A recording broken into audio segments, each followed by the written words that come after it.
Muy buenos días. Son las 9 en punto de la mañana de este miércoles 31 de julio del año 2024.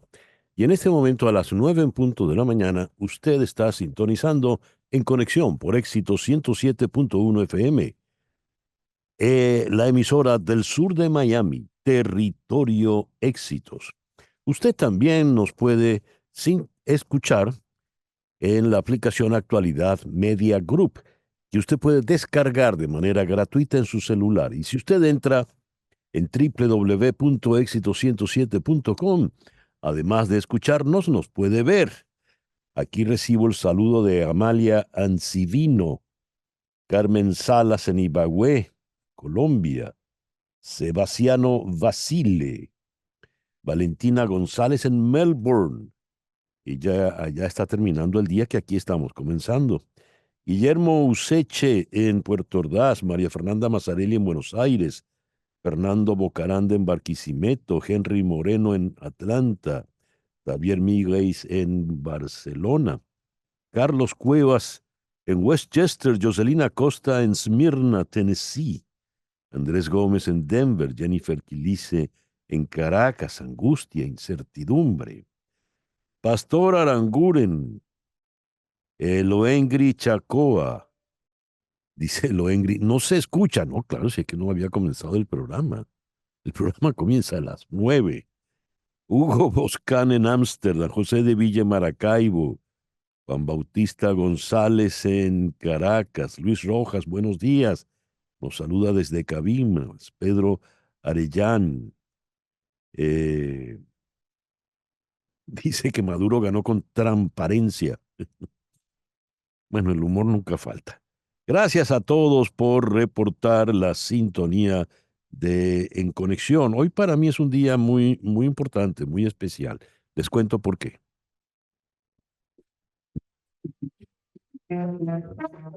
El día de San Ignacio de 1989, Napoleón Graciani me llama me invita para que me integre al equipo de una nueva estación de FM que surgía, la 104.5 de Radio Capital. Y me tocó a mí comenzar la programación a las 6 de la mañana y como yo estrenaba puse el Nazareno de Ismael Rivera como corresponde. Eso fue el 31 de julio, día de San Ignacio de 1989. Estuve allí en Capital, en la 104.5, hasta septiembre más o menos del 91. Y atendiendo la invitación de Sergio Gómez Letón, en noviembre del 91 entré en lo que era Hit 100, que tiempo después se convirtió en Éxitos 99.9. Allí estuve hasta el 24 de enero del año 2019. En julio del 2017 tuve que salir de Venezuela por razones ajenas a mi voluntad, pero logré, gracias a un equipo maravilloso, seguir haciendo el programa desde el exterior, de manera que se permaneció ininterrumpido. En, a partir de enero del 2019 me quedé fuera del aire, pero había muchas cosas que decir. Y entonces Floralicia inventó un espacio en redes que se llamó Punto y Seguimos, al punto y seguimos. Y se volvió una especie de radio subversiva donde llevábamos información todas las mañanas y en esas estuvimos hasta septiembre más o menos de ese año, el 2019, cuando entramos entonces aquí en Éxito 107.1 FM, donde ahora hacemos para ustedes en conexión. Quiere decir que de aquel día de San Ignacio del 89 a este día de San Ignacio del 2024, tengo 35 años haciendo este programa para ustedes, cosa que me da mucha alegría y cosa que quiero evidentemente agradecerles. Este programa existe por ustedes que no han fallado ni un solo día. Muchísimas, muchísimas gracias. Oye bien, mi amigo, oye. Y ahora sí, En Conexión es una producción de Floralicia Anzola para Éxito 107.1 FM aquí en Miami. Buenos días, Floralicia. Buenos días, César. Recordando esos momentos que también me han tocado a mí en parte en la vida. No, en parte no, todas, Ujú. desde el primer día. Laura Rodríguez está en la producción general. Muy buenos días, Laura. Muy buenos días a todos. En Madrid está Mariel Sofía Rodríguez en la producción informativa. Buenos días, Mariel Sofía. Hola, muy buenos días y saludos a todos los oyentes y a mis compañeros. Jesús Carreño en la edición y montaje. Carlos Prato en los controles. Buenos días, Carlos. Muy buenos días. Y ante el micrófono, quien tiene el gusto de hablarles, César Miguel Rondón. Hoy es el día de San Calimero de Milán, Santa Elena de Suecia, San Fabio de Mauritania, San Germán de Auxerre y San Justino de Jacobis, pero como les decía, hoy es sobre todo el día de San Ignacio de Loyola, así que felicitaciones a todos los Ignacios, las Ignacias, los Nachos, las Nachas, Nachitos, Nachitas y demás. En el calendario astrológico de Enrico Mariani, para el día de hoy, tenemos a la luna menguando en Géminis, luna de comunicación de ideas, luna para difundir mensajes, es la luna de todo aquel que quiera dirigirse al público. Es también una luna de dispersión, es una luna de engaños, hay que estar muy alertas. Y esa luna estará hasta las 11:19 de la noche, cuando menguante entrará entonces en Cáncer, pero de Cáncer hablaremos mañana. Por el día de hoy, luna menguante en Géminis, sol en Leo, este miércoles 31 de julio del año 2024. Hoy es el Día Mundial de los Guardias Forestales. En El Salvador es el Día del Periodista. Para hoy hemos preparado un programa muy especial.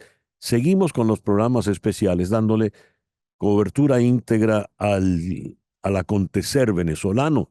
Habida cuenta que estamos en unos días tensos, difíciles en Venezuela, pues allí vamos a centrar todo el interés informativo. Vamos a comenzar nuestro programa de hoy en Boston con el profesor Ricardo Hausman de la Universidad de Harvard. Luego vendremos aquí a Miami para conversar con el profesor Eduardo Gamarra de la Universidad Internacional de Florida. Con Hausman vamos a comentar esa frase de él de ayer. Vamos a analizar lo que está pasando.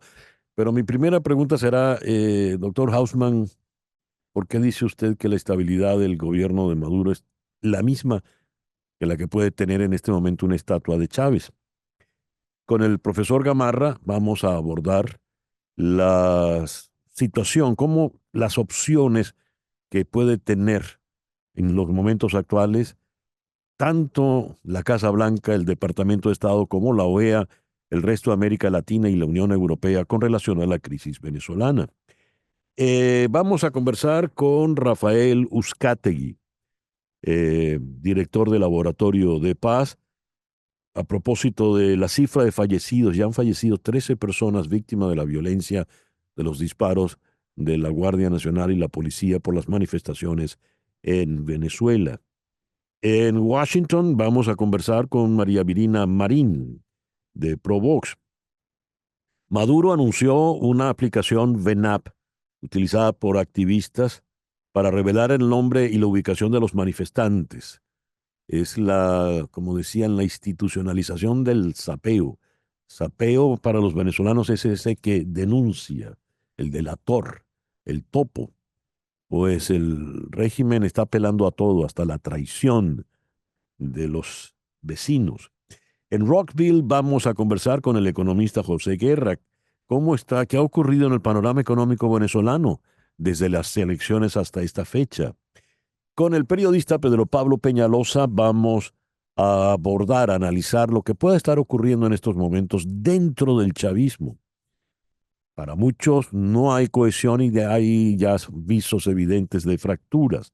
¿Cuáles son estas? ¿Cuán graves son?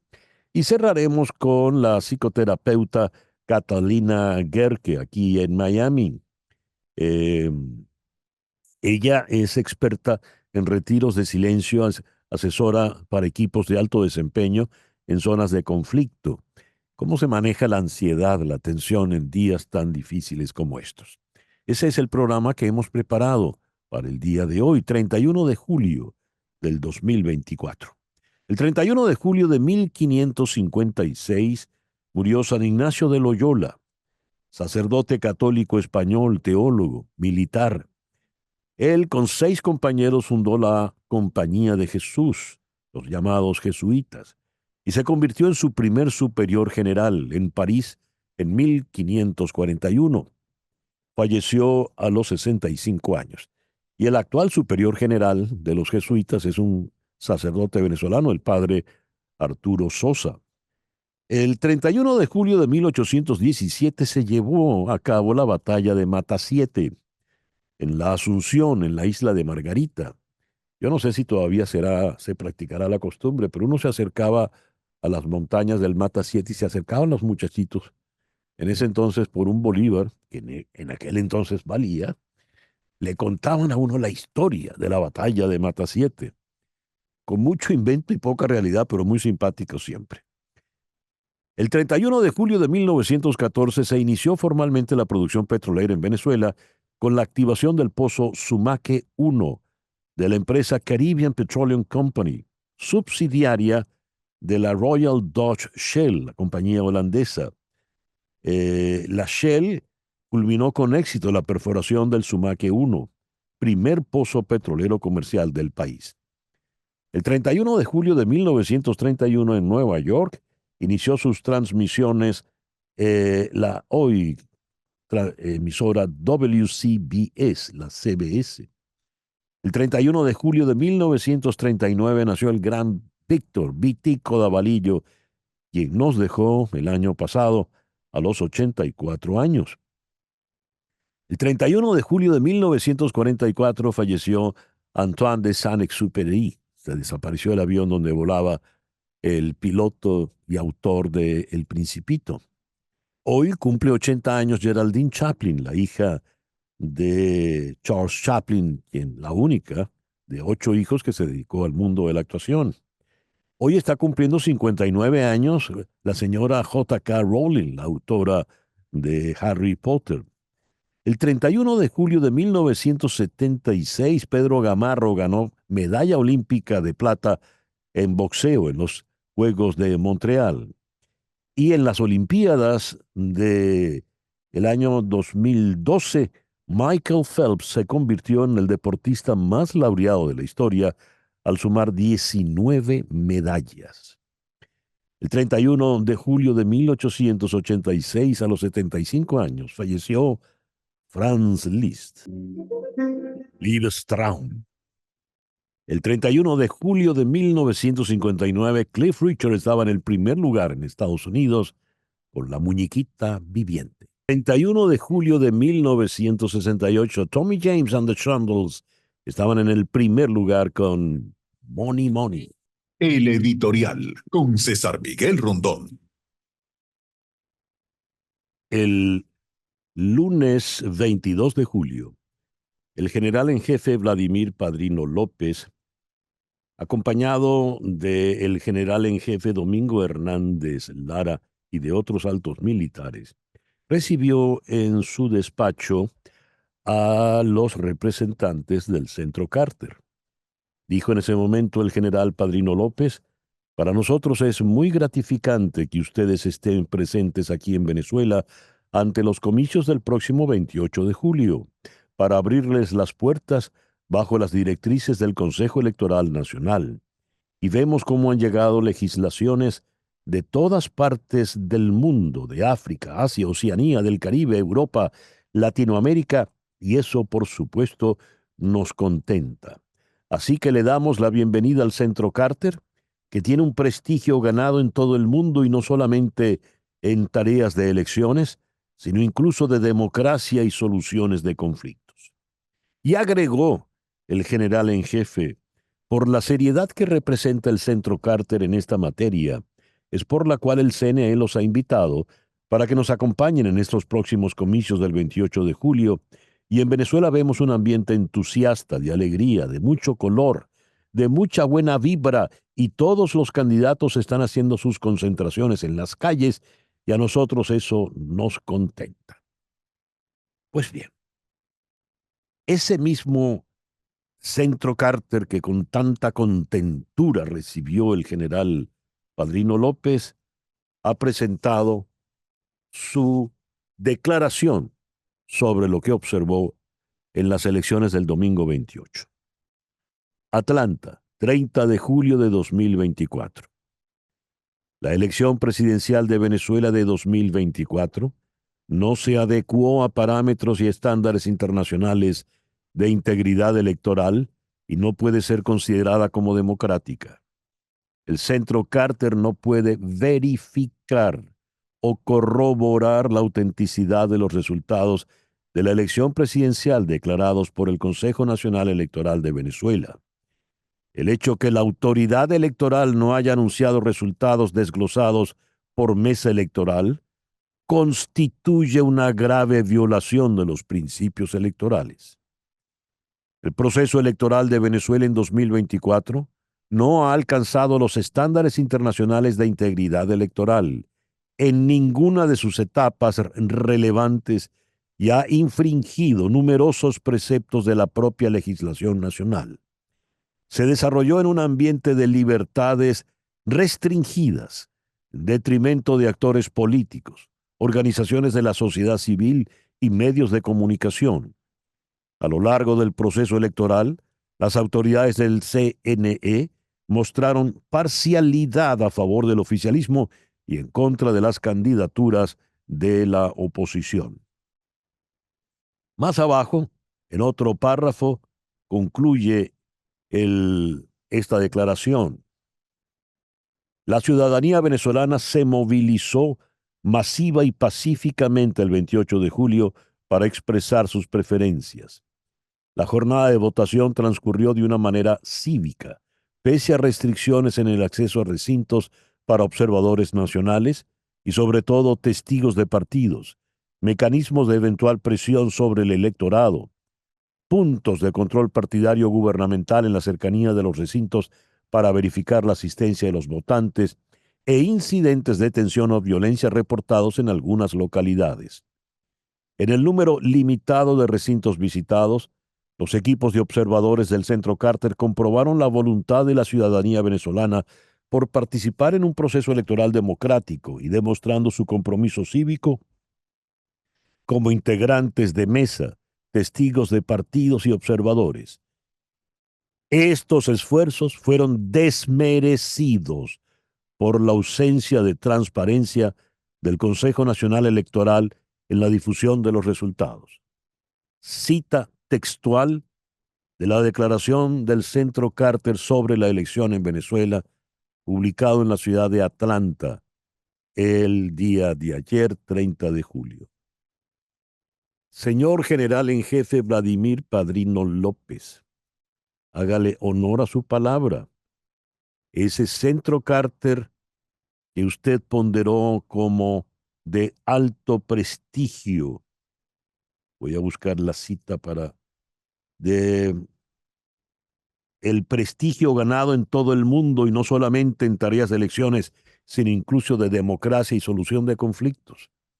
Honre su palabra y tome por buena la declaración del Centro Carter.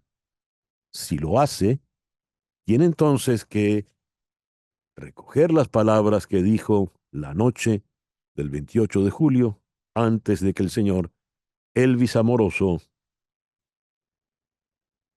dijera lo que dijo. En fin. 9:21 de la mañana. Una pequeña pausa y al regreso, las informaciones, las noticias más importantes de este miércoles 31 de julio. Esto es En Conexión por Éxito 107.1 FM en Miami. A las 9:26 vamos con las noticias más importantes de este miércoles 31 de julio. La misión observadora del Centro Carter reportó la parcialidad del CNE a favor del oficialismo y criticó la ausencia de transparencia al proclamar ganador a Nicolás Maduro. Consideró que la falta de resultados desglosados es una grave violación de los principios electorales. El Centro Carter, que prometió ampliar sus hallazgos en un informe final, adelantó que el proceso del domingo en Venezuela no ha alcanzado los estándares internacionales de integridad electoral en ninguna de sus etapas relevantes y además ha infringido numerosos preceptos de la propia legislación nacional. El reporte del Centro Carter se conoce horas antes de una reunión extraordinaria de la Organización de Estados Americanos prevista para hoy en Washington y solicitada de manera urgente por un grupo de países de la región. El Departamento para la Cooperación y Observación Electoral, DECO, de la Secretaría para el Fortalecimiento de la Democracia de la Organización de Estados Americanos, considera que en las circunstancias actuales no pueden reconocerse los resultados anunciados por el Consejo Nacional Electoral de Venezuela que proclaman ganador a Nicolás Maduro. La suma de diversos elementos imposibilita otorgarle reconocimiento democrático a las cifras oficiales. La opacidad del CNE y su resistencia a la observación nacional e internacional, la extrema inequidad en la contienda, la intimidación y la persecución política, la supresión de candidaturas, los ataques a la prensa y el derecho a la información, la demora en la apertura de centros de votación y en la divulgación de resultados, la renuencia a permitir el ingreso de testigos de las fuerzas de la oposición a las mesas y centros de votación, o entregarles la copia del acto de escrutinio, la suspensión en la transmisión de resultados desde distintos centros de votación, la interrupción del servicio de la página del CNE desde la noche del domingo, el anuncio de un supuesto hackeo al sistema de transmisión sin aportar prueba alguna y, sobre todo, la contradicción entre los porcentajes anunciados y los ejercicios de verificación ciudadana que se hicieron públicos al concluir el escrutinio, que además coincidían con los muestreos y encuestas de boca de urna que aplicaron metodologías técnicas. En conclusión, dado que no hay sustento público documental que respalde los datos anunciados por el CNE, y en cambio existe información de diversas fuentes que los contradicen, es el criterio técnico del Departamento para la Cooperación y Observación Electoral de la OEA que los resultados oficiales no merecen confianza ni deberían recibir reconocimiento democrático. El gobierno de Perú reconoció a Edmundo González Urrutia como presidente electo de Venezuela tras los comicios del pasado domingo, donde el Consejo Nacional Electoral dio la victoria a Nicolás Maduro. También anunció el Perú que su país reforzó los controles migratorios para evitar el ingreso de un nuevo éxodo de venezolanos tras las protestas por los resultados de las elecciones en Venezuela. El gobierno de Chile confirmó que el cuerpo diplomático venezolano dejará Chile en las próximas horas, luego de que Venezuela ordenara el retiro inmediato de sus misiones en el territorio chileno y en otros países de la región que no han reconocido que el Consejo Nacional Electoral proclamara a Nicolás Maduro como presidente electo. El alto representante de la Unión Europea para Asuntos Exteriores, Josep Borrell, afirmó hoy miércoles en Hanoi que la Unión Europea no puede reconocer los resultados de las elecciones en Venezuela hasta tener un escrutinio completo y verificado de manera independiente. El ministro español de Exteriores, José María Álvarez, ha insistido en que el resultado de las elecciones en Venezuela debe poder verificarse con total transparencia, por lo que es necesario presentar las actas para reconocer los resultados, y ha asegurado que España sigue de cerca la situación en el país. A través de su cuenta en la red social X, Álvarez ha hecho un nuevo llamamiento a la calma, el civismo y la garantía de los derechos fundamentales. El presidente del gobierno español, Pedro Sánchez, también ha exigido que se presenten las actas. El presidente Joe Biden comentó en la red X sobre la conversación que sostuvo con su homólogo brasileño Lula da Silva sobre la situación política en Venezuela tras las elecciones presidenciales. Cito: "Coincidimos en la necesidad de que las autoridades electorales venezolanas publiquen inmediatamente datos completos, transparentes y detallados sobre la votación en los colegios electorales y nos comprometimos a mantener una estrecha coordinación al respecto. Fin de la cita. El chavismo ha comenzado a amenazar de forma directa a las dos principales figuras de la oposición, Edmundo González Urrutia y María Corina Machado. Las han proferido los dos operadores políticos del presidente Maduro, Jorge Rodríguez y Diosdado Cabello. Rodríguez, presidente del Parlamento, ha pedido al Ministerio Público apresar a Machado y a González, a quienes una vez más acusó de fascistas. Dijo textualmente Rodríguez: con el fascismo no se dialoga, no se le dan beneficios procesales, no se les perdona, se les aplica las leyes y tiene que actuar el Ministerio Público, no solo con los malandros drogadictos a los que les pagan para que atemoricen, sino también a sus jefes, y no me refiero solo a María Corina Machado, sino también a Edmundo González, porque es el jefe de la conspiración fascista. Fin de la cita. Durante la sesión, Diosdado Cabello dijo que además de los 730 detenidos ayer, en el contexto de las manifestaciones, hay 10 dirigentes de la oposición que están en la mira de la justicia chavista. No mencionó que ya hay 13 personas asesinadas por la Guardia Nacional. A las 9:33 de la mañana vamos con nuestra primera entrevista en el día de hoy. Vamos a la ciudad de Boston, donde se encuentra el doctor Ricardo Hausmann. Ricardo, muy buenos días. Muchísimas gracias por atendernos. Buenos días, César Miguel. Qué gusto estar de nuevo contigo. Quiero comenzar, para poder aprovechar al máximo estos pocos minutos, Ricardo, yendo a una declaración que hiciste en redes sociales en el día de ayer. Te voy a leer textualmente. El régimen de Maduro tiene menos estabilidad en este momento que una estatua de Chávez. Fin de la cita. Habida cuenta que han derribado como 5 o 6 estatuas de Chávez. En lo personal no sabía que había tantas. ¿Por qué dices que el régimen de Maduro tiene menos estabilidad?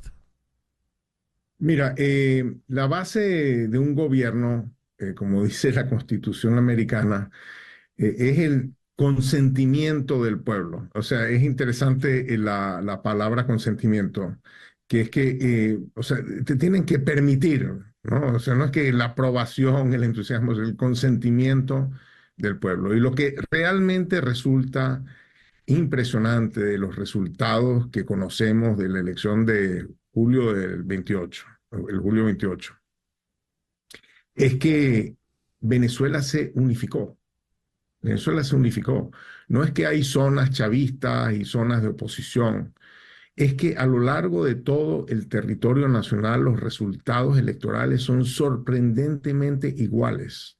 No importa si se trata de zonas ricas, se trata de zonas pobres, si se trata de zonas urbanas, se trata de zonas rurales. De los exit polls sabemos que se trata si son hombres o mujeres, si son jóvenes o son viejos. Los resultados son los mismos. Es más de 2-1. Entonces, eso lo que quiere decir es que hay un consenso nacional de que el rumbo que quiere el país seguir es otro. Y cuando tú tienes una cosa tan generalizada en una sociedad, donde todo el mundo quiere ir en otra dirección, entonces, ¿cómo haces tú para gobernar una situación así, donde tú has tenido que violar tus propias leyes? El Consejo Nacional Electoral tenía hasta ayer para publicar las actas, de acuerdo a la ley venezolana, no de acuerdo a las peticiones de Lula o de Pedro Sánchez o de quien sea. Tenía de acuerdo a nuestra legislación hasta ayer para publicar las actas. La publicó María Corina y no las publican ellos. ¿Por qué? Porque no las tienen, porque no pueden, porque presentar otras actas sería aún más evidencia de la conspiración y el crimen que están cometiendo. Entonces, fíjate lo que pasa. Para mantenerse necesitan guardias nacionales, necesitan Policía Nacional Bolivariana, necesitan custodios en las cárceles, necesitan fiscales en los tribunales, etc. Cada una de esas personas tiene padre, tiene hijos, tiene primos, tiene hermanos, tiene amigos. 2 de cada 3 de esas personas están con opinan lo mismo que opinamos tú y yo. Ellos viven en un medio donde ellos se saben minoría y tenemos que hacerles sentir que no los queremos ver como una minoría opresora. Son nuestros hermanos, son nuestros amigos, son nuestros primos. Con ellos hay que tener una acción generalizada de convencimiento, de persuasión, de que lo que están haciendo es ser cómplices de un gigantesco crimen, de una gigantesca conspiración contra la voluntad popular.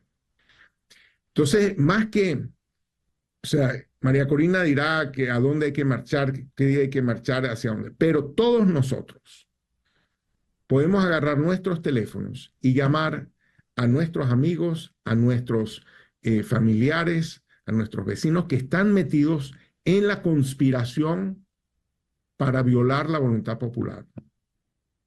Yo creo que esa fuerza que tenemos de sabernos mayoría en absolutamente todo el territorio nacional, en absolutamente todas las clases sociales, nos debe permitir convencer a los que están ejecutando el crimen del otro lado a no ser cómplices de esta sinvergüencería. Tal como has dicho, Ricardo, el conspirador entonces es Vladimir López, Padrino López, y habría que llamar a él y a sus allegados. Es para precisar, cuando usaste el término conspiración. Mira, no, es que, o sea, la conspiración obviamente que involucra a Padrino López, involucra a Amoroso, involucra a Diosdado Cabello, involucra al fiscal general, involucra al presidente de la Asamblea, involucra a mucha gente. Esos son los líderes de la conspiración. Pero los cómplices de la conspiración son los que están disparándole a los que protestan, son los que le están poniendo presos, son los custodios que le están dando, que los están cuidando en las cárceles, son los que trabajan en los tribunales, son los que ejercen el control chavista en los barrios. Toda esa red de control político chavista en el territorio nacional, todos ellos son cómplices de lo que está ocurriendo, pero todos ellos son primos, hermanos, amigos, vecinos de los que somos mayoría. Ya. De hecho, o sea, mientras más quieran usar el aparato represivo del Estado para amedrentarnos, mayor es la probabilidad de que ese aparato represivo del Estado se les quiebre y se les voltee. Así fue que salió Evo Morales de la presidencia de la República. Fue porque los policías le pidieron a los policías que reprimieran al pueblo y los policías se dijeron, mire, ¿sabe qué? Este es un problema político. A nosotros no nos contrataron para hacer tarea política. Los problemas políticos se dirimen políticamente. Si usted necesita de nosotros para usted quedarse donde está, usted se tiene que ir. Entonces nosotros necesitamos hablarle a todo ese aparato represivo del Estado, que son cientos de miles de personas, y que, repito, son hermanos, primos, hijos, amigos, vecinos de los que somos la mayoría de la voluntad popular. Ellos tienen que entender que los estamos viendo como cómplices de este crimen, que se cambien de bando, que no sigan órdenes que violen la voluntad popular. Ricardo, te agradezco mucho que nos hayas atendido en la mañana de hoy. Te agradezco a ti. Ricardo Hausmann, desde la ciudad de Boston. 9:41, una pequeña pausa y ya regresamos en Conexión por Éxito 107.1 FM en Miami. César Miguel Rondón está en Conexión por Éxito 107.1 FM. 9:44. María Trina Burgos es una abogada de inmigración venezolana para venezolanos. Ella está licenciada en los 50 estados de la Unión más Puerto Rico en materia de inmigración, de manera que donde te encuentres, en Utah, California, Nueva Jersey, Nueva York, Texas, ella va a ocuparse de tu caso. Tiene más de 25 años de experiencia en materia migratoria. Llámala al 305-468-0044. 305-468-0044. En la red X, @abogadaburgos, y en el Instagram, María Trina Burgos. Más de 25 años de experiencia para asesorarte en todo lo que tiene que ver en materia migratoria en los Estados Unidos. María Trina Burgos, tu abogada de inmigración. 305-468-0044. 305-468-0044. En la red X publicó el presidente Biden lo siguiente: hoy hablé con el presidente Luis Ignacio Lula da Silva de Brasil para discutir una variedad de temas bilaterales y regionales, incluida la situación política emergente en Venezuela luego de la elección presidencial. Cita textual. ¿Qué pueden haber conversado? ¿Qué podrá hacer Lula en el caso venezolano? Y sobre todo, ¿qué puede hacer la administración Biden en estos tiempos cuando la crisis en Venezuela se agudiza con el paso de las horas? Consultemos este tema con el profesor Eduardo Gamarra, profesor en el Departamento de Política y Relaciones Internacionales en la Universidad Internacional de Florida, aquí en Miami. Eduardo, muy buenos días. Muchísimas gracias por atendernos. Un placer estar con ustedes, César Miguel. Gracias por la invitación. A ver, ¿qué pudo haber, a qué punto pueden haber llegado los presidentes Biden y Lula, Eduardo? Bueno, yo creo que hay que poner esto en un contexto regional algo más amplio, ¿no? En primer lugar, no solo que Biden en los últimos 3 a 4 años ha tratado de llegar precisamente con su política exterior a lo que sucedió el domingo, unas elecciones generales en las que muchos se confiaron de que el régimen de Maduro iba a aceptar los resultados. Uh-huh. Pero por otra parte, también tenemos que considerar lo que está sucediendo en Brasil. Es un presidente que llegó al poder y cuando estaba posesionándose le sucedió una especie de insurrección dirigida por el expresidente Jair Bolsonaro. Es decir, él tuvo una insurrección, él tuvo inclusive a él acusó de fraude a Bolsonaro. Y se dio pues todo un entorno muy complejo. Además, yo pienso, y esto probablemente está sucediendo dentro del Itamaraty, la Cancillería, una de las cancillerías más profesionales de América Latina, que es la Cancillería brasilera, que han hecho un análisis de riesgo, particularmente dado el escenario que está sucediendo en Venezuela hoy, que puede conllevar una crisis de seguridad para el Brasil, sobre todo una migración descontrolada, que es algo por lo que ya han pasado hace no mucho tiempo. A ver, el señor Lula le dijo oportunamente a Maduro, cuando Maduro habló del baño de sangre, dijo, no hay baño de sangre, lo que hay es baño de votos, y el que pierde entrega, sin mayor trauma. Eso sospecha uno pudo estar en la conversación con el presidente Biden. Pero más allá de lo que pueda hacer Lula, ¿qué opciones tiene realmente la administración Biden a la fecha?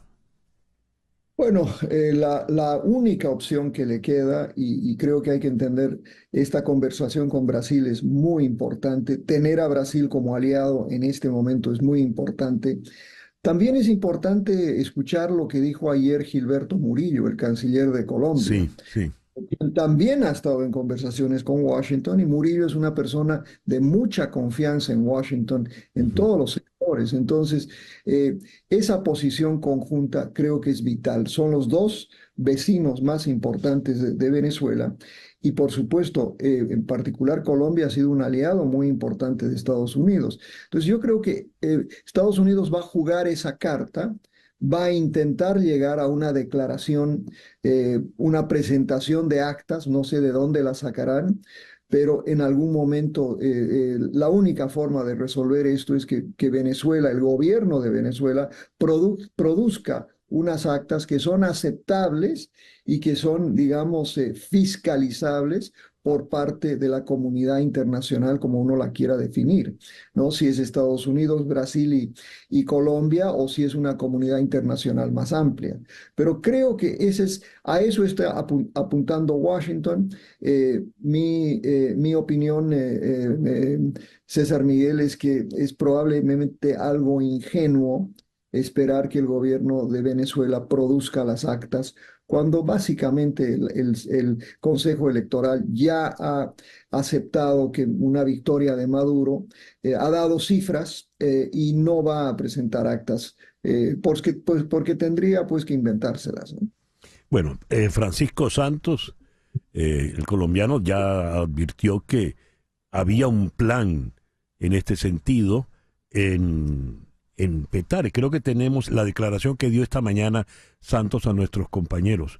A ver, adelante. Vamos a escucharlo un momento, Eduardo, por favor. Sí, claro que sí. Y lo primero es que es una fuente muy confiable, una fuente muy seria, una fuente que tiene pues mucha información muy de adentro. Obviamente uno no puede decir quién es porque lo matan. Lo segundo es que me dio todos los detalles y parte de los detalles ya están confirmados. Lo tercero es que hablé con una persona que dice sí se puede hacer. Obviamente la falsificación no es exacta. La falsificación va a tener un montón de problemas, pero es que a ellos no les interesa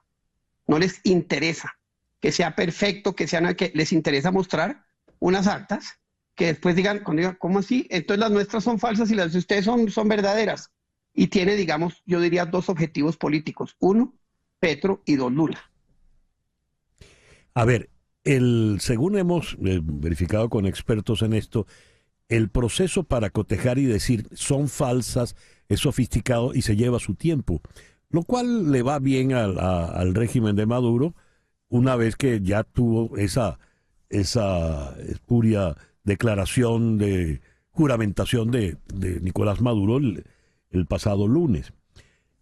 A ver, no producen las actas, no las presentan.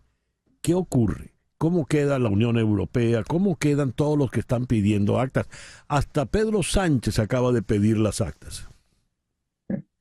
Bueno, el planteamiento del ex vicepresidente de Colombia es muy, muy interesante y es un poco a lo que yo apuntaba, que es lo siguiente, que al no haber actas se las tienen que inventar. ¿Cómo se las inventan? Y esto es parte obviamente, de una narrativa orientada a Brasil y a Colombia. No sé cuáles serán las fuentes del ex vicepresidente y si hay alguna credibilidad a esa acusación. No lo dudaría tampoco. Pero eso en realidad apunta a algo más importante, César Miguel. Yo te cuento esta anécdota porque el año 2013 yo asesoraba al primer ministro de Haití, la noche en la que a Capriles le dijeron que perdió las elecciones. Esto era como a las 11 de la noche. Y el primer ministro de Haití recibió llamada de Venezuela para pedirle que reconociera la victoria de Maduro. Él ya había recibido el reconocimiento de la Argentina, de Brasil y de otros socios mucho antes de que se declarara algo en el Consejo Electoral. Yo creo que han apostado a eso. Y los socios importantes acá ya no son pues la Bolivia, la Nicaragua, que son países que no tienen gran significado. Pero ¿quiénes han certificado esta elección? Rusia, Irán y China. Esto es lo que le importa a Maduro y le es mucho más difícil, ¿no?, obrar hoy a Estados Unidos con ese endoso de parte de Rusia, de China y de Irán. Esto se convierte en un conflicto extrahemisférico y Estados Unidos, más allá de sanciones, más allá de declaraciones contundentes, verdaderamente hay poco que se puede hacer. Ya. Eduardo, muchísimas gracias por atendernos en la mañana de hoy. Un placer, como siempre. Vamos ahora en Washington a conversar con María Virginia Marín. Ella es de Provox. Provox es un observatorio digital que monitorea y analiza conversaciones sociopolíticas. Nicolás Maduro, María Virginia, muy buenos días. Gracias por estar con nosotros. Hola, muchas gracias a ustedes por el espacio, César Miguel. María Virginia, Maduro anunció en televisión la aplicación de mensajería de su gobierno VenApp. Esta va a ser utilizada por los activistas para revelar nombres y ubicación de manifestantes. Es algo así como instaurar formalmente la delación, lo que en Venezuela llamamos el sapeo. ¿Qué es esto? ¿Qué es lo que ha planteado Maduro, María Virginia? Bueno, sin duda estamos ante una situación bastante grave de acuerdo al contexto. Esto es una aplicación que básicamente el gobierno le ha venido cambiando el sentido de acuerdo a lo que considere conveniente en el momento. Inicialmente se había planteado como que era una plataforma, digamos, paralela para comunicar, para entretenimiento. Luego se convirtió en una supuesta aplicación para ayudar a reportar incidencias y hacer gestiones directas con entes gubernamentales para que supuestamente se atendieran más rápido. Y ahora, pues le han dado este otro sentido de intentar que los propios vecinos básicamente acusen de si hay algunas manifestaciones en su calle, si hay, digamos, algún tipo de rechazo público a Maduro en su zona. La verdad es que creo que, si me puedo adelantar una parte en Ujú. esto, pero yo no creo que vaya a funcionar realmente como ellos esperan, porque lo que vimos el día de la elección y lo que seguimos viendo es algo bastante orgánico, no, digamos, no está organizado, no es como quizás en otras oportunidades una cosa formal de unas decisiones de la oposición. Esto es completamente orgánico. Yo creo que lo que ellos intentan, que es tener control absoluto, va a ser muy complicado porque no, esto no responde a algo formal, sino a algo completamente espontáneo. De manera tal de que no va a haber delatores, es lo que podemos sospechar. Creo que sí va a haber, sin Ujú. duda, pero primero ya se están tomando muchas medidas importantes del lado de el activismo de los derechos humanos. Se está pidiendo que la aplicación sea eliminada de los principales espacios de descargas de este tipo de herramientas. Ya fue eliminado en Apple, todavía Ujú. falta en Google Play que también se tome la misma medida, que es la que regularmente se utiliza para dispositivos Android, y eso es una parte de lo que se tiene que hacer.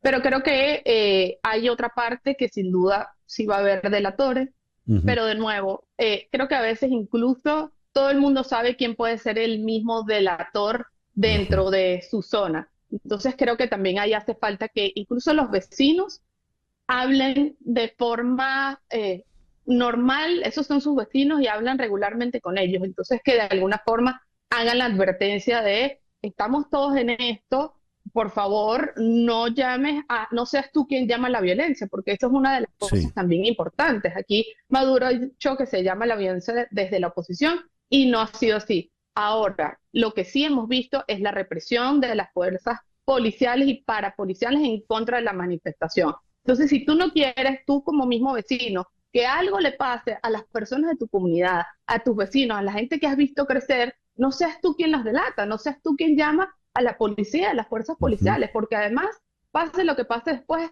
esa gente va a seguir siendo tus vecinos. Así es. María Virginia, muchísimas gracias por atendernos en esta mañana.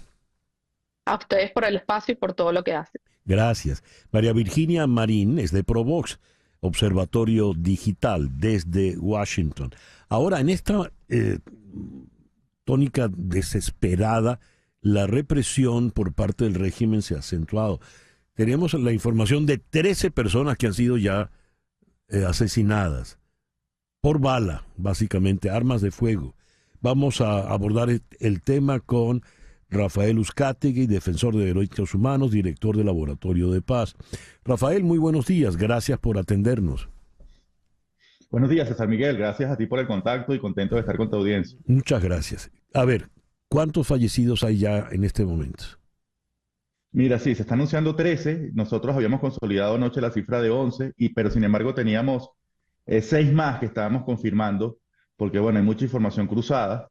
Y además, bueno, tenemos esta situación que por supuesto la gente tiene mucho miedo a denunciar por todas las situaciones de represalias que están experimentando los venezolanos ahora. Entonces, hay 13 en la mañana, lamentablemente la cifra aumenta a cada minuto. Es una triste consecuencia de quienes quieren aferrarse al poder a toda costa. Pero bueno, las organizaciones estamos desbordadas por bueno, la cantidad de situaciones, César. ¿En qué condiciones Por han ejemplo, fallecido, Rafael? mira, la mayoría de ellos por armas de fuego, salvo una que falleció como consecuencia de la detonación de un artefacto explosivo, ¿no? Ujú. En su contra, de un mortero en su contra. Pero la mayoría son por armas de fuego, son funcionarios policiales los responsables, aunque también tenemos algunos casos en donde se señala la participación de estos grupos de civiles armados que han vuelto al Ujú. escenario de la represión en nuestro país. ¿Y heridos? ¿Tienes información de heridos? Mira, no, tenemos hasta ahora la información de 497 personas detenidas. El fiscal ayer habló de 749. Y 110 personas, César Miguel, en este momento desconocemos dónde se encuentra su privación de libertad, Ujú. ¿no? El caso más emblemático son los 25 estudiantes de la Universidad Experimental de Seguridad, Ajá. pero es un patrón, lamentablemente ahora que las personas son detenidas y no se conoce su paradero durante mucho tiempo, y esto para la comunidad internacional es una desaparición temporal y es muy grave lo que está sucediendo. En ese caso estaría Superlano. ¿Qué sabemos de él? Sí, mira, ahí no solamente no conocemos su sitio de reclusión, sino que sus abogados y el equipo que está apoyándolo ahora del Partido Voluntad Popular ha denunciado que está sufriendo trato inhumano, torturas y crueles y degradantes, ¿no? Y esto, por supuesto, lo hemos estado informando a los organismos internacionales de protección. Pero fíjate que así como está Freddy Superlano, que vamos a continuar exigiendo una fe de vida que revelen cuál es el paradero de su detención, estas situaciones de desaparición temporal generan estas condiciones para que la gente sea maltratada. Y es por eso que para la comunidad internacional es un delito de lesa humanidad, y yo creo que esto está, por supuesto, aumentando el expediente dentro de la Corte Penal Internacional. ¿Puedes explicar lo que acabas de decir? ¿Cómo es eso de que estas Mira, condiciones llevan al maltrato, a la tortura? sí, claro, cuando formalmente una persona tiene que ser presentada 48 horas después a un tribunal, ¿no? Ujú. E inmediatamente tiene que ser informado a sus familiares y a sus abogados cuál es el sitio de reclusión, cuáles son los delitos que se le estarían inculpando, ¿no? Entonces, esta situación de que no se sabe, de invisibilidad, que no se conoce cuál es el sitio de reclusión, es lo que le permite a los funcionarios policiales y militares, bueno, pues realizar todos estos actos de tortura. En el caso de Freddy Superlano, pues estarían intentando, por la información que ha revelado su equipo de acompañamiento, que él inculpara a otras personas, a otros líderes Ujú. políticos de los supuestos delitos que ha anunciado el fiscal general. Entonces, cuando no se conoce, cuando hay oscuridad sobre el paradero de la persona, es cuando los torturadores pues aprovechan para realizar estos actos que son contrarios a los derechos humanos y la dignidad. El- Todo parece indicar que esto va a recrudecer, Rafael. ¿Cómo lo ves tú? Sí, mira, lamentablemente el gobierno pues está asumiendo su fase más represiva, está no solamente estimulando el uso de los civiles armados, sino también la delación por las organizaciones comunitarias afines al Ujú. oficialismo. Incluso, bueno, se ha anunciado la creación de aplicaciones para que la gente pueda Sí. quienes están protestando y quienes están movilizando para que sean Ujú. objeto de una detención. Así que, como lo dijo una colega periodista, Luzmeri Reyes, el día de ayer fue la racia más grande de los últimos años en Venezuela por la cantidad de personas que están siendo detenidas. Y eso, la expresión de la indignación popular, ¿no? Ya. En los próximos días seguramente vamos a ser testigos de nuevas movilizaciones, y el gobierno va a continuar en esta espiral represiva en crecimiento. Así que hoy esperamos Mm. entonces que la comunidad internacional, especialmente los aliados del gobierno venezolano, como el presidente colombiano ya se pronunció, el presidente español, el doctor Pedro Sánchez, también lo hizo. Así que bueno, que eso pudiera servir de contención, de disuasión para esta situación generalizada de violación a los derechos humanos que ocurre hoy en Venezuela. Rafael, muchas gracias por atendernos en la mañana de hoy. Rafael Uzcategui, director del Laboratorio de Paz. 10:04, una pequeña pausa. Al regreso vamos a Madrid para conversar con Cayetana Álvarez de Toledo. Un poco tarde, pero ya, como lo comentaba Rafael Uzcategui previamente, hasta Pedro Sánchez está pidiendo las actas. Vamos a Madrid. En la capital española está una figura muy prominente del cuadro político español que ha tenido una participación destacadísima en la lucha venezolana por la democracia de tiempo atrás. Y recién, pues, cobró notoriedad por una circunstancia lamentable y penosa, vergonzosa. No la dejaron entrar, no pasó del aeropuerto de Maiquetía. Estoy hablando de la diputada y dirigente en el Partido Popular Español, de Cayetana Álvarez de Toledo. Cayetana, muy buenos días, muy buenas tardes por allá. Muchísimas gracias por atendernos en estos minutos. Es un placer conversar contigo. Cayetana, comentaba al principio, ya Sánchez por fin habló. ¿Qué tanto puede hacer el gobierno de Pedro Sánchez, el gobierno español, en la crisis que en este momento se va agudizando de manera terrible, muy dramática en Venezuela? Pues yo creo que España tiene muchísimo que hacer. España históricamente tuvo un rol de liderazgo, era la voz de Iberoamérica, la voz de América Latina en Europa, y tiene que volver a asumir ese papel de liderazgo político y moral, de alguna manera, en defensa de la democracia y los derechos humanos en toda la región, y esta es una excelente oportunidad para volver a hacerlo.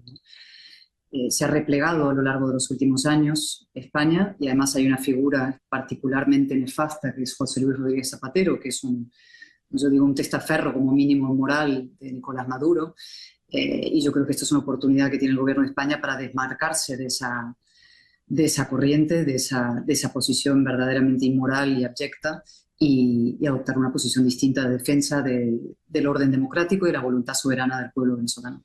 Cayetana, no pudiste entrar junto con tus compañeros del PP, pero sí entró el señor Zapatero, que ya has referido, también el señor Monedero, que ha estado muy activo, al menos en la red X, el señor Pablo Echenique. ¿Quiénes son ellos, Cayetana? ¿Por qué ellos sí y tú no?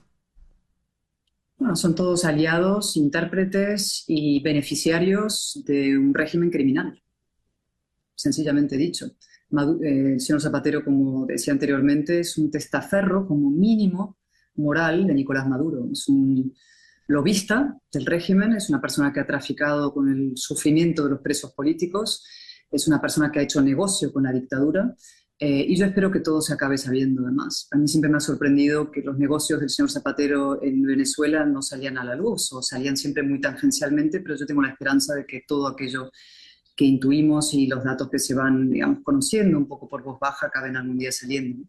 Lo que es evidente es que ha hecho lo imposible para que el régimen continúe a lo largo de todos estos años, y que en estos momentos está apoyándolo de manera decidida.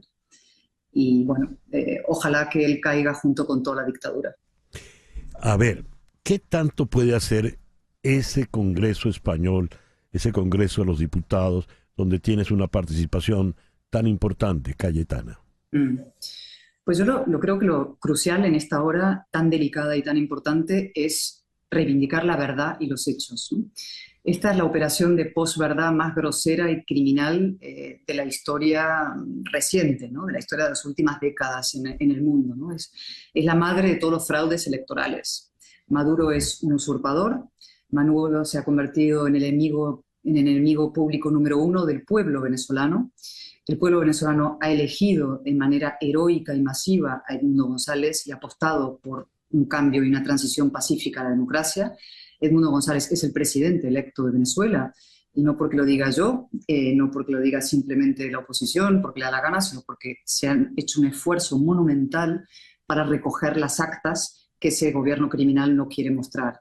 Y esas actas dicen que por lo menos un 80% de esas actas que han sido recogidas, que la ventaja de Edmundo González es abrumadora y aplastante. O sea, no hay lugar a dudas. Los hechos son los hechos, la verdad existe, y la verdad dice que esa victoria es para la oposición democrática. Y eso es lo primero que hay que afirmar, ¿no? Y luego hay que combatir, como digo, la posverdad y la inmensa mentira que está montando el gobierno, diciendo que ellos han ganado, ¿no?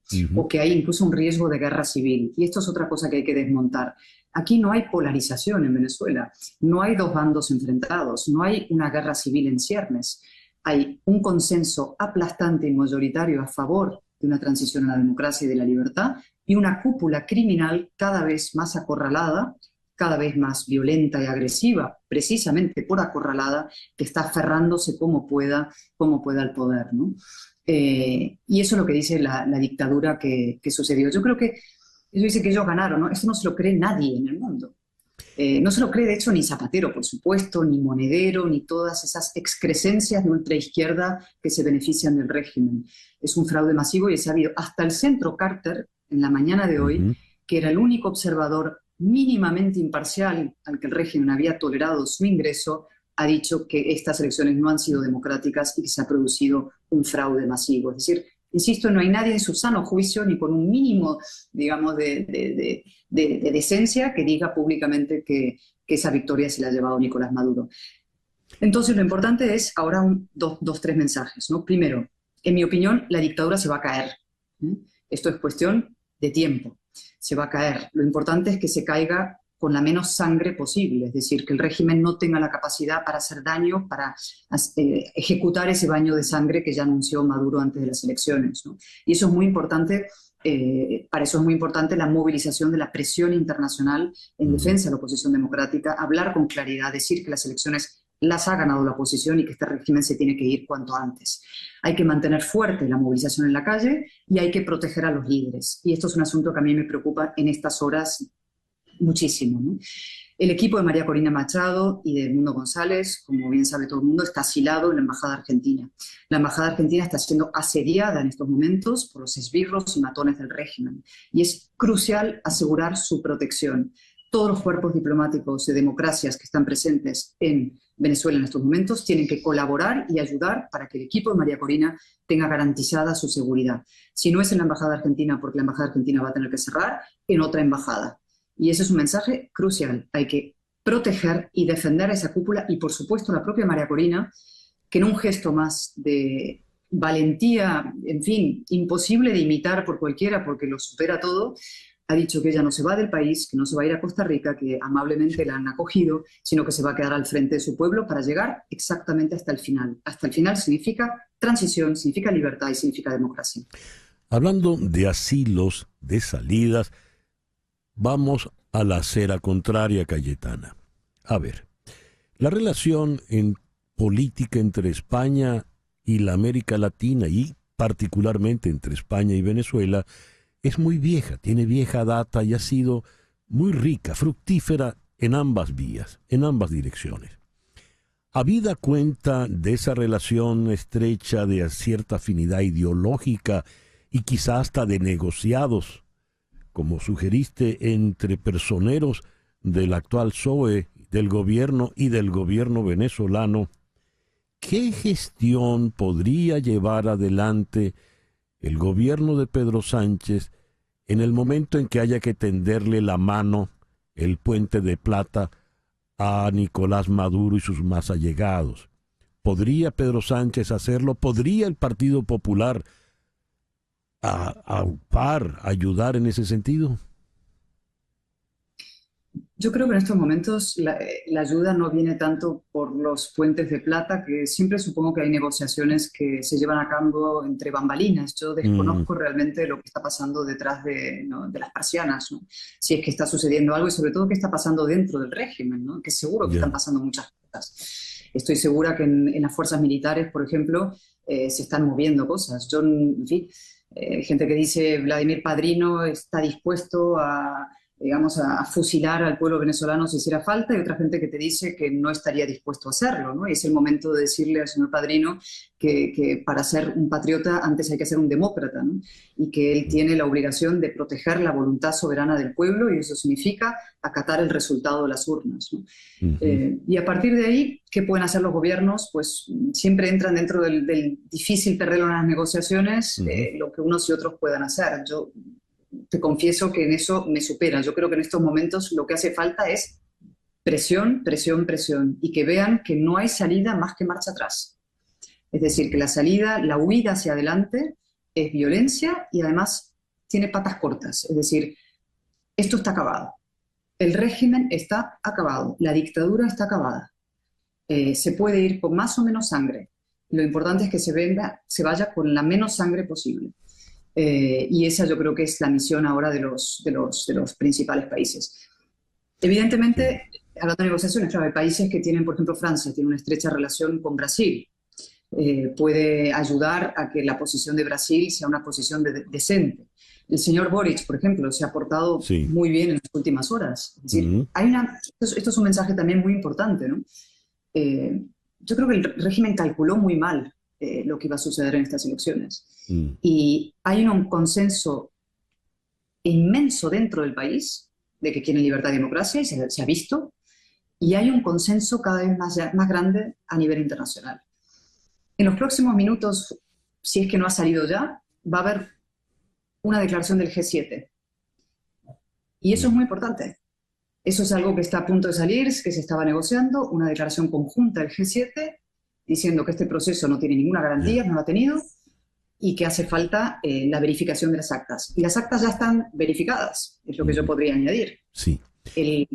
La oposición ha hecho un trabajo impresionante, se puede entrar a través de una página web relativamente fácil y ver exactamente dónde ha votado la gente y lo que ha votado. Es decir, el resultado está, la victoria de la oposición está, y ahora falta el cambio político. Hay un usurpador al frente del poder y la cuestión es meterle la presión suficiente para que eso finalmente se dan y los militares digan, no señores, no vamos a seguir jugando este juego sucio, no vamos a disparar contra el pueblo. Muy, muy importante la revelación que nos das del G7. Cayetana, como venezolano quiero agradecerte de verdad todo lo que has hecho por la causa de la democracia en Venezuela, y lamento como venezolano pues el mal rato allí en Maiquetía, pero te puedo decir que volverás y podrás entrar. Es más, yo también podré entrar, yo también volveré, así que cuidado y entramos juntos. Sí, es que eso me decía la gente, me decía, no has podido entrar. Le digo, yo he entrado varias veces a Venezuela a lo largo de los últimos 10 años, como periodista en parte, como política, y que me echen es realmente puramente simbólico e ínfimo, y es casi una pequeña metáfora de la expulsión de 8 millones de personas. Así es, así es. Yo soy una entre 8 millones que han sido expulsados, y me siento, y lo digo de verdad, la gente me pregunta, ¿pero a ti qué se te ha perdido en Venezuela? y yo digo, es que se me ha perdido algo muy importante, que siento como mío, que es la libertad y la justicia. Así es. Y lo digo sinceramente sin ningún tipo de énfasis, sin ninguna, en fin, impostación política, lo digo de verdad. Yo creo realmente que no hay fronteras morales. Y lo que sucede en Venezuela me importa a mí tanto como lo que sucede en España. Y lo que vaya a suceder en Venezuela va a ser crucial también para lo que pueda suceder en España y en el orden liberal occidental en general. Es una batalla que trasciende vuestras fronteras, ¿no? Y si gana la libertad en Venezuela, va a brillar y se va a esparcir por muchísimos otros sitios del mundo, incluido también mi propio país. Así es, así es. Cayetana, muchísimas gracias por habernos atendido en la mañana de hoy. Un placer, de verdad. Gracias a ti. Cayetana Álvarez de Toledo desde Madrid. Son las 10:21 de la mañana, una pequeña pausa y ya regresamos en Conexión por Éxito 107.1 FM en Miami. Vamos ahora a Rockville, en Maryland, donde está el economista José Guerra. José, muy buenos días. Gracias por atendernos en esta mañana. Muchísimas gracias, César, a ti y a todos los que nos ven y escuchan esta hora. José, estos sucesos que tenemos desde el 28 a esta parte, ¿de qué manera han afectado el panorama económico de Venezuela desde el exterior? La pregunta la hago por lo siguiente. El régimen se estuvo moviendo mucho vendiendo la imagen de que Venezuela era un territorio seguro para invertir. Hubo un famoso foro en Londres, organizado por una prestigiosa y muy importante firma, para que la gente fuera a Venezuela a invertir en petróleo y en tantas otras materias. ¿Eso cómo se está viendo en este momento? ¿Qué le está diciendo la crisis política venezolana al mundo económico?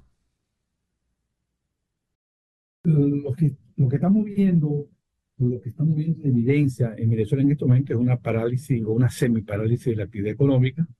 Negocios están cerrados por la incertidumbre y por los disturbios que han ocurrido. El día 30 y el día 29 y 30 se vio grandes colas en panaderías, en supermercados, gente tratando de comprar alimentos, que es lo primero que la gente hace en una situación de esta naturaleza. Pues bien, esto es lo que está en la apariencia. Lo que está en la esencia ahora es que todo aquel que iba a invertir en Venezuela está aguantado.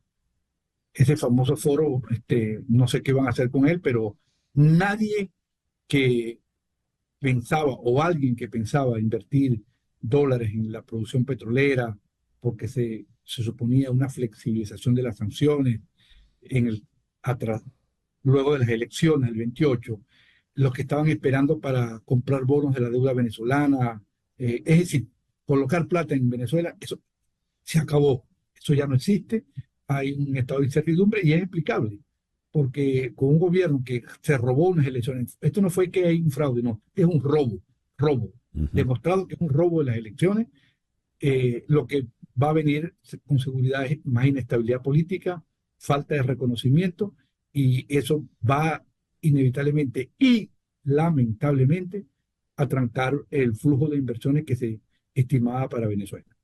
Mencionaste la situación que se está viviendo en estos días en el país, colas, filas y demás. ¿Qué información estás manejando, José? Bueno, nosotros tenemos un monitoreo parroquial, por lo menos en Caracas, en las 22 parroquias de Caracas, y en algunas de ellas, inclusive en el estado Miranda, por ejemplo, las colas en las panaderías han sido importantes, en algunos supermercados. Bueno, la gente obviamente protegiéndose. Yo no estoy diciendo que eso sea lo que hay que hacer, sino estoy describiendo un hecho que está allí, que es visible. Otra situación es que las calles han amanecido literalmente vacías, bueno, por el problema del transporte. El transportista muchas veces no se arriesga a salir con su unidad por los temores propios pues, de una situación de disturbio, donde la Policía Nacional Bolivariana, elementos de la Policía Nacional Bolivariana y elementos de la Guardia Nacional, pero sobre todo los colectivos, están disparando a diestra y siniestra y han matado a varias personas. Entonces, esto crea un clima de incertidumbre, de preocupación, sobre todo en el sector transporte y en el sector comercio, porque nadie quiere que su comercio sea objeto de un acto vandálico, que nosotros hemos rechazado, negado de manera absoluta. Bueno, pero eso es lo que está ocurriendo, esos son los hechos que uno ve, sobre todo que vio el día 29. Ojalá que esto no escale a mayores, pero lamentablemente, o sea, el país va a una situación de parálisis económica o de semi-paralización de la actividad económica. Nadie va a invertir dinero, nadie va a arriesgar su dinero a poner su dinero en un país inestable con un gobierno que no va a ser reconocido. Es más, presidentes del área, aliados de Nicolás Maduro, le están sacando la silla, porque saben que hubo un robo en las elecciones. Ellos saben lo que todo el mundo sabe, que es que hay actas, el gobierno no quiere publicar las actas, porque si publican esas actas se evidencia que perdieron. Entonces Maduro está trincherado en una especie de círculo allí, con Jorge Rodríguez, Delcy Rodríguez, Diosdado, y a Luis Amoroso y el general Padrino, y bueno, y eso es el círculo. De ahí para adelante no hay más apoyo de ningún tipo y eso crea inestabilidad política. José, muchísimas gracias por atendernos en la mañana de hoy. Gracias a ustedes y que le vaya muy bien. Gracias. José Guerra, economista desde Rockville, en Maryland. Son las 10:29. Las noticias de este momento en Conexión Radio. ¿Qué noticias tenemos en este momento, Flor Alicia? Bueno, José Miguel, los ministros de Relaciones Exteriores del G7 aprobaron una declaración en la que expresan su solidaridad con el pueblo venezolano y manifiestan su preocupación por los resultados electorales anunciados.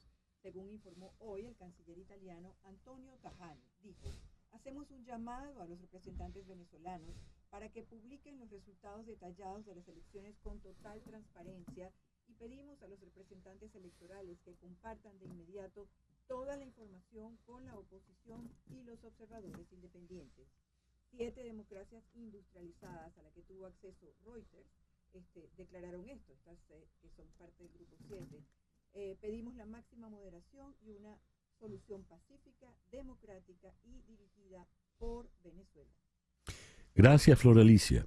Vamos ahora a Caracas, donde está el periodista Pedro Pablo Peñalosa. Pedro Pablo, muy buenos días. Gracias por atendernos. ¿Qué tal? ¿Cómo están? Muy buenos días. Un placer. Pedro Pablo, has publicado un artículo. La respuesta está dentro del chavismo. Ese es el título nada menos. Entramos en la dimensión desconocida. Así comienza tu artículo. Y luego entras a considerar, a ponderar lo que puede estar ocurriendo dentro del régimen, dentro del PSUV, dentro del sector militar, del sector de gobierno. A ver, ¿qué información estás manejando a la fecha de hoy? A ver, yo lo que destaco en el artículo, y paso luego a destacar ese punto, porque más bien lo que veo de ese lado es opacidad. He estado buscando información en contacto también con personas que han intentado una comunicación y no, hasta el momento no lo han conseguido.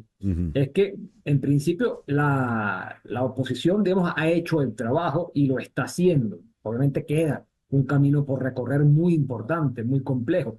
Pero quiero decir, la oposición se presenta en las elecciones con un contexto totalmente hostil, sin condiciones, sin garantías, y decide participar.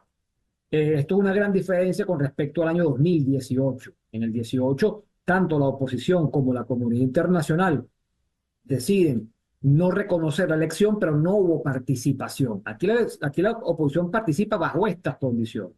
Y hemos visto lo que ha ocurrido luego con el tema de las actas y la denuncia por la ausencia de la publicación de la información. Luego de esto, importante subrayar la reacción de la comunidad internacional, y aquí yo me detendría sobre todo en gobiernos que en el pasado han tenido una relación bastante cercana, fluida, con el régimen chavista, particularmente el gobierno de Gustavo Petro en Colombia, el mismo gobierno de Lula da Silva, que hasta este momento no ha reconocido Lula da Silva el triunfo de Nicolás Maduro. Dice que es un tema que hay que revisar con las actas, y ayer sacó un comunicado conjunto con el presidente Joe Biden, y también el mismo gobierno de México, que se ha cuidado también de reconocer y ha hablado también de la necesidad de transparencia en todo esto. Ahora, ¿qué pasa en este punto? Yo creo que aquí, visto lo que ha hecho la oposición, visto lo que está haciendo la comunidad internacional, bueno, la gran pregunta es, ¿esto no generará, no sembrará al menos una duda dentro de sectores del chavismo? Por eso digo que en buena medida la respuesta, la pelota está en ese sector. Si el chavismo decide jugar cuadro cerrado, cerrar filas detrás de Nicolás Maduro, desconocer, rechazar todo este tipo de señalamientos, de exigencias, de cuestionamientos, y resistir en el poder, bueno, creo que estamos a las puertas de una situación muy dura, muy compleja. Ahora, si ahí se siembra la duda, si hay alguien que dice, ¿qué pasó aquí? Vamos a revisarlo. Obviamente eso presentaría un escenario muy distinto.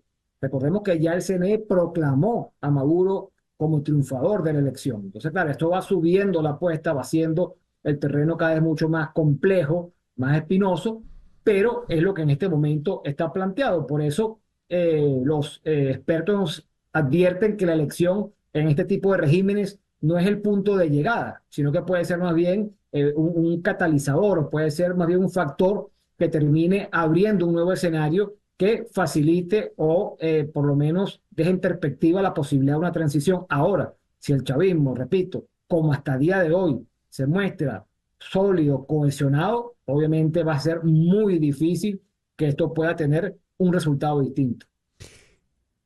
¿En efecto está sólido y cohesionado?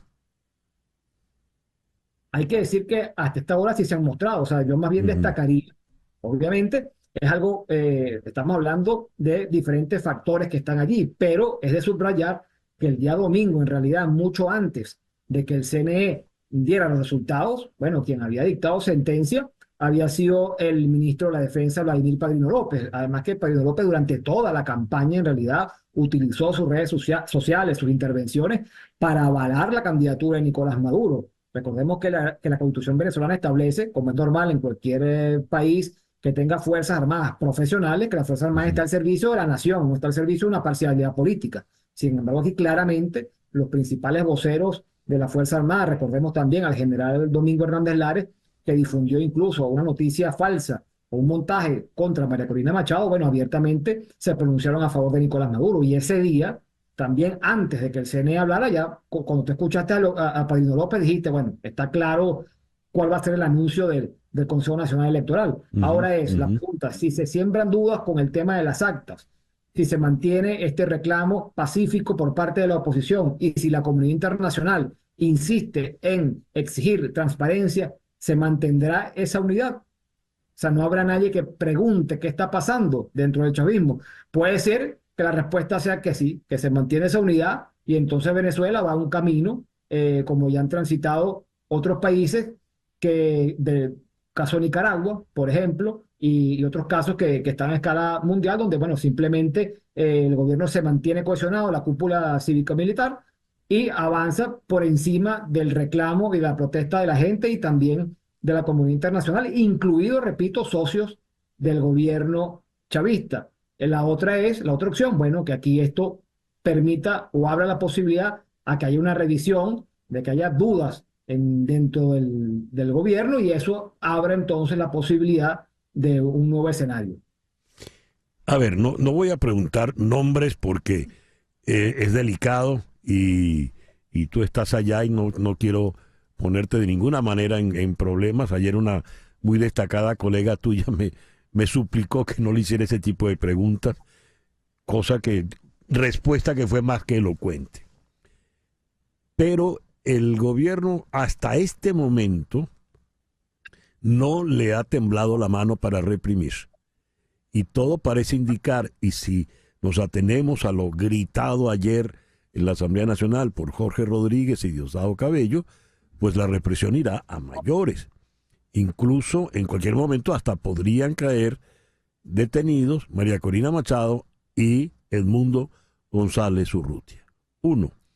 ¿Cuán factible es eso? Y 2, ¿qué podría ocurrir si en efecto los detienen?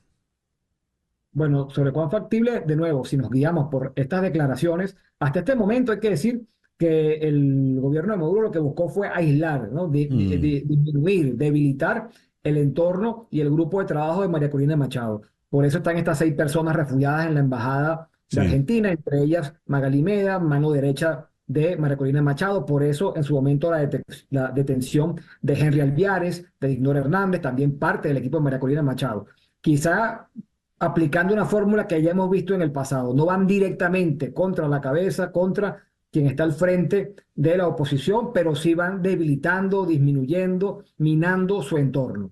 ¿Llegarán a ese extremo? Bueno, yo creo que eso obviamente de nuevo generaría una reacción interna, pero también de la comunidad internacional, que ha exigido diálogo, que ha exigido que se respeten las normas, que ha exigido que no haya represión. Entonces, también todas esas cosas tienen que estar siendo medidas en este momento por el gobierno chavista, por el gobierno de Nicolás Maduro. ¿Hasta qué punto puede ir cruzando líneas? ¿Hasta qué punto puede hacer cosas que más bien haga que aquellos que en este momento aún dejan espacio para el reconocimiento de los resultados digan, mira, esto ya es inaceptable, ¿no? Y hemos visto la reacción de varios gobiernos de América Latina, y creo que también eso es algo interesante. En lugar de tener ese protagonismo, digamos, Estados Unidos, que también ha fijado posición, de alguna manera creo que se ha buscado latinoamericanizar este caso, y obviamente si Maduro va más allá, seguramente habrá respuestas, digo, internas, pero también internacionalmente, de repudio a una acción de ese tipo. Una última pregunta, Pedro Pablo. La voy a hacer en tono personal y siéntete en completa libertad de no responderme. ¿De acuerdo? De acuerdo. ¿Eres optimista? Sinceramente no. No, tampoco me caracterizo por ello, ¿no? Porque más bien siempre digo que busco tratar de evaluar los hechos sin optimismo, pero tampoco sin pesimismo. O sea, fíjate que digo que estos hechos están en pleno desarrollo, están ocurriendo cada momento, y hay que ir evaluando y midiendo lo que ocurre. Pero ciertamente a esta hora no hay razones para ser optimistas, sí muchas para estar muy preocupados sobre lo que es este momento y el destino de Venezuela. No ser optimista supone que ves violencia por delante. Bueno, es que lo estamos viendo. O sea, ya ahí no podemos asumir como normal que ya se esté hablando de al menos 11 personas que han muerto en el marco de las protestas, que se hable de cientos de detenidos, que se hable de personas heridas, que se hable de hechos violentos. Eso no podemos tomarlo como algo normal. Entonces ya lo estamos viendo. Lo que uno puede temer es que esto vaya a mayor. Ojalá actúe con racionalidad y se evite que esto pase a mayores. Pero ya la violencia se instala y el discurso, además, que habla de encarcelar, que habla de perseguir, bueno, ya recordemos que en el marco de la campaña se hablaba de baño de sangre, se hablaba de guerra civil, ese tipo de discurso, bueno, tiene que preocuparnos y alertarnos porque no es un discurso que uno esperaría en un país que sea democrático, que sea un país donde la convivencia sea la norma. Esto obviamente nos llena de preocupación y esperemos que no vaya peor, esperemos que todo sea revisado, que todo sea en el momento que se presente la información oficial pueda ser contrastado y verificado y que entonces el país pueda encaminarse hacia un momento mucho más positivo, porque ahorita además pensar que esto, porque se creía que la elección podía ayudar a la normalización del país, lejos de ayudar a eso, lo que ha hecho es generar un caos peor. Sí, evidente. Pedro Pablo, muchísimas gracias por atendernos en esta mañana. No, gracias a usted, gran abrazo. Pedro Pablo Peñalosa, periodista desde Caracas. Son las 10:41 de la mañana, una pequeña pausa y ya regresamos en Conexión. Por Éxitos 107.1 FM en Miami. Le di el pase a Flor Alicia para que leyera las noticias del momento y nos escriben en el YouTube que no la escucharon bien. Pues la noticia es muy importante, yo creo que es bueno repetirla, Flor Alicia. Sí, aquí vamos. Los ministros de Relaciones Exteriores del G7 aprobaron una declaración en la que expresan su solidaridad con el pueblo venezolano y manifiestan su preocupación por los resultados electorales anunciados. Así lo informó hoy el canciller italiano Antonio Tajani. Recordemos que Italia ocupa en la actualidad la presidencia rotatoria del Grupo de los Siete. Leo el texto. Hacemos un llamado a los representantes venezolanos para que publiquen los resultados detallados de las elecciones con total transparencia y pedimos a los representantes electorales que compartan de inmediato toda la información con la oposición y los observadores independientes. Ojalá quede claro. Además, es una noticia muy, muy importante. Ya es el G7. Totalmente. Así el que se está manifestando. Bueno, la cosa se le complica al régimen, ¿no? Y también hay una información reciente. El presidente de Colombia, Gustavo Petro, dijo que las graves dudas alrededor del proceso electoral de Venezuela pueden llevar a su pueblo a una profunda polarización violenta con graves consecuencias e invitó al gobierno venezolano a permitir un escrutinio transparente del proceso. Además, solicitó a Estados Unidos suspender los bloqueos y las decisiones contra los ciudadanos venezolanos. En fin, gracias Flor Alicia. A las 10:46 aquí en Miami hacemos contacto con Catalina Gerke. Catalina es psicoterapeuta. Ella está especializada en neuroplasticidad cognitiva y psicología budista. Catalina se especializa en retiros de silencio, asesora equipos de alto desempeño y tiene experiencia con la gente en zonas de conflicto. Ha trabajado en esto con Naciones Unidas. Catalina, buenos días. Gracias por estar con nosotros en la mañana de hoy. Buenos días, César Miguel. Esto siempre es un regalo para mí acompañarte. Ah, caramba, qué bonito. Catalina, son tiempos duros. Hoy el programa ha estado cargadísimo con noticias densas, complejas, que hay que saber discernir.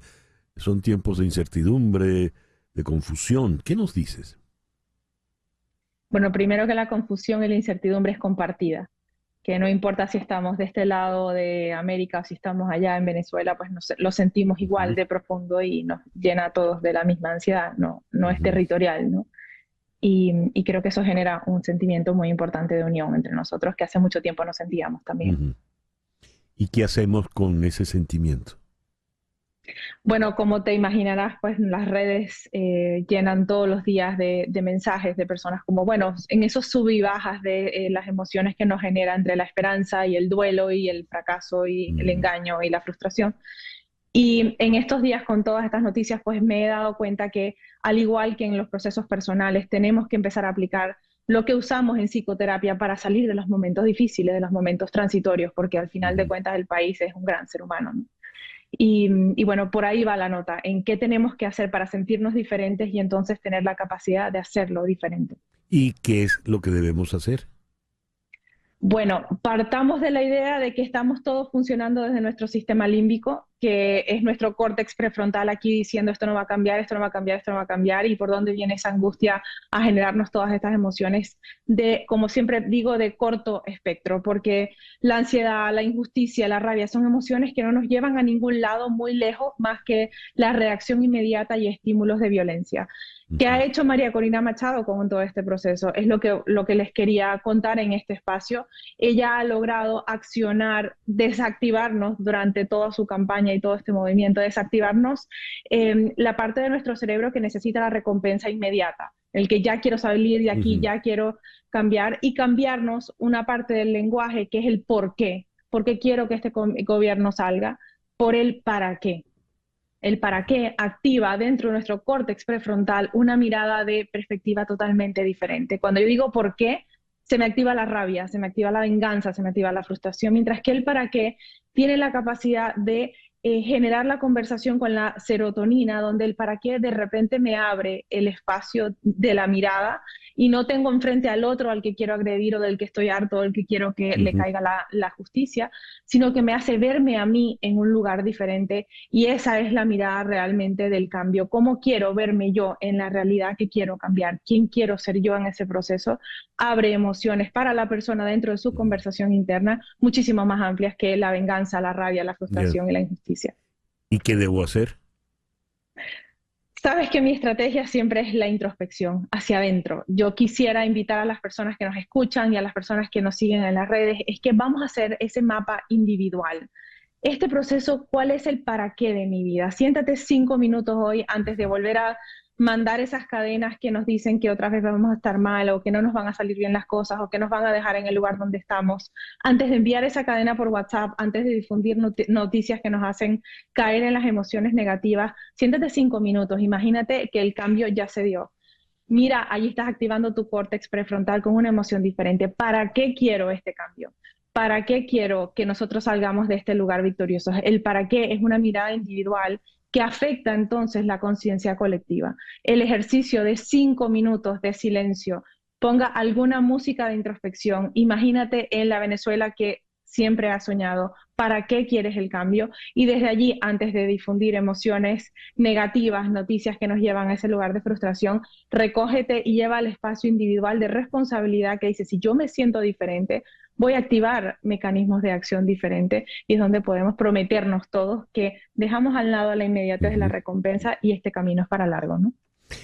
Catalina, muchísimas gracias por atendernos en la mañana de hoy. No, feliz siempre de estar aquí y poner ese granito de arena porque vamos con todo y vamos a llegar. Seguro que sí. Catalina Guerque, psicoterapeuta especializada en neuroplasticidad cognitiva. Ella está aquí en Miami. El reloj nos dice 10:52 de la mañana. Las noticias de este momento en Conexión Radio. Ya para cerrar, ¿qué tenemos, Flor Alicia? Bueno, estaba leyendo ahorita en el diario El País de España que finalmente lo que nos había comentado Cayetana, pues ya ha hablado el presidente de España, básicamente para decir y solicitar que se presenten las actas. Sí. Estoy buscando la noticia aquí dentro del diario El País, porque no en este momento la tenía y se me acaba de ir. Así como te pasa a ti, me acaba de pasar a mí. Aquí está. Qué dice, bueno que no me pasa a mí solo. El presidente del gobierno español, el socialista Pedro Sánchez, ha admitido que sigue con preocupación los acontecimientos en Venezuela tras la celebración de un proceso electoral envuelto en sospechas de fraude por la imposibilidad de verificar los resultados. Durante una comparecencia ante los medios en la Moncloa, Sánchez ha resaltado que para poder reconocer el resultado de las elecciones presidenciales del domingo, es imperativa la transparencia en el recuento y la verificación de las actas de todas las mesas de votación. El presidente del gobierno español ha hecho un llamamiento a la calma, al civismo y a la garantía de los derechos fundamentales de todos los venezolanos. Una noticia que no hemos comentado porque estos días solo hemos hablado de Venezuela es que han asesinado a Ismail Haniyeh, el líder político de Hamas. Así es. Y esto pues ha calentado más el escenario.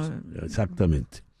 Se teme que el caos se extienda por toda la región del Medio Oriente. Irán promete defender su honor y el ayatolá Jamenei advierte a el régimen sionista, entendemos a Israel, que vendrá un duro castigo. Esto cuando la guerra de Gaza no se ha calmado para nada. Sí, de hecho, César, hay protestas en este momento en Irán. Cientos de iraníes protagonizan hoy unas protestas en Teherán contra Israel por el asesinato del jefe del Buró Político del Movimiento Islamista Palestino Hamas, Ismail Haniyeh. O sea que también hay una serie de manifestantes en contra de lo que ha ocurrido, esto calentando ese ambiente. Y no hemos tocado tampoco la situación en Estados Unidos. La señora Kamala Harris tuvo un acto público interesante y Donald Trump continúa también en su campaña. Que me llama la atención, Kamala Harris también pidió las actas, como la pidió el gobierno de Biden, pero Donald Trump no se ha manifestado para nada, no ha dicho nada de la crisis venezolana. Así es, ciertamente hemos estado tratando de conseguir información sobre las palabras de Trump sobre esto y lo único que tenemos cuando ponemos la combinación Trump-Venezuela, Trump-venezolanos, y le ponemos el tiempo exacto presente, lo único que tenemos son acusaciones de que Maduro lanzó los criminales y todo lo demás. No sé si tú llegaste a comentar, César, que Macedonia negó la... No lo comenté, pero... Pero aquí está esta información. Ustedes saben que el gobierno venezolano dijo que en Macedonia se había organizado ese hackeo a las máquinas de votación. Pues bien, el ministro de Transformación Digital de Macedonia del Norte, Stefan Adonovsky, desmintió esa acusación que hizo el fiscal Tarek William Saab, el fiscal venezolano, sobre un supuesto ciberataque al sistema de transmisión de datos y dijo lo siguiente: el ministerio no es un organismo de investigación, pero nos aseguraremos de que nadie sea acusado en el país sin tener pruebas adecuadas para ello. Andonovsky agregó que se trata de un régimen socialista que por años ha filtrado a menudo información no respaldada por pruebas y acusa a las partes interesadas y a los estados que no tienen ninguna responsabilidad en tales casos. Así que Macedonia se ha separado completamente de esta acusación que ha querido hacer Tarek William Saab. Creo que va a tener que inventar un estado en el globo terráqueo para poder indicar que es culpable de algo que supuestamente la oposición está organizando. Gracias, Flor Alicia. Son las 10:56. Nos vamos por el día de hoy. En Conexión fue una producción de Flor Alicia Anzola para Éxito 107.1 FM en Miami. Con Laura Rodríguez en la producción general, Mariel Sofía Rodríguez en la producción informativa, Jesús Carreño en la edición y montaje, Carlos Prato en los controles y ante el micrófono, quien tuvo el gusto de hablarles, César Miguel Rondón.